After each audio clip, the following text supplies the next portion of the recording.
Tisoy, kain. Ayan o, ang takaw ng bagong alaga namin guys. O, yan ang ulam niya ay manok. Yung laman lang ng manok. Tapos kunting kanin. Yung alaga namin na yan ay aspin. May lahing aspin at labrador. Yan. Ayan yung kanyang medyo payat siya kasi nga napapabayaan doon sa kanila gawa ng wala nga nag-aalaga, gawa ng palaging may pasok yung kanyang amo. Kaya kagabi idinala yan dito sa amin. Laking pasalamat sa habi ko nung may-ari. Pagka-rest day daw nila, bibisitahin na lang daw yan nila dito sa amin. Si Tisoy. Ayan, maubos na niya yung kanin niya. Yung ulam niya ay chicken curry.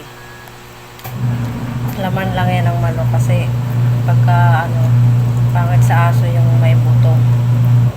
Ayan. Laman lang siya ng manok tapos may kunting kanin. Ayan malapit na niya maubos Ayan. Kanina pa yung nagugutom Kanina pa naghahanap ng pagkain.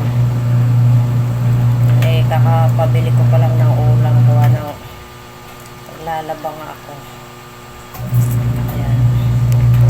Dami na naming alaga. May 2 pusang maliliit. Tapos mayroong malaking doggy, panda boy. Tapos si Teo, yung aming malaking pusa. Bali 5 na sila. Kaubos na to ng mga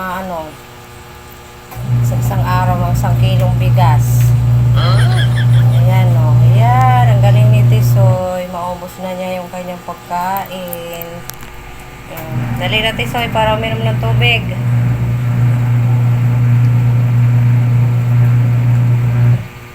Ayan. Kasama palang dukot. Hindi ko hinaluan ng ng buto kasi baka ayan, sinaid na niya yung Dali, ubusin mo na yan, dali. Ayan yung pinggan mo ha. Makakain mo doon ka sa labas. Busog na yata guys. Busog ka na? Ha? Laki ng tenga niya.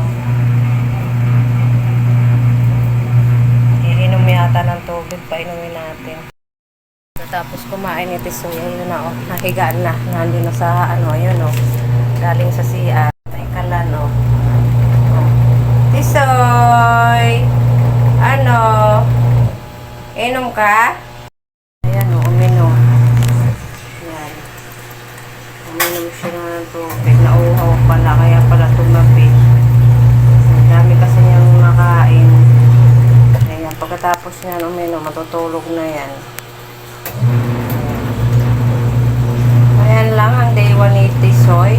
Unang araw niya dito sa aming bahay. Ayan. Paggutom na siya, napunta sa kusina. Ayan guys, thank you for watching.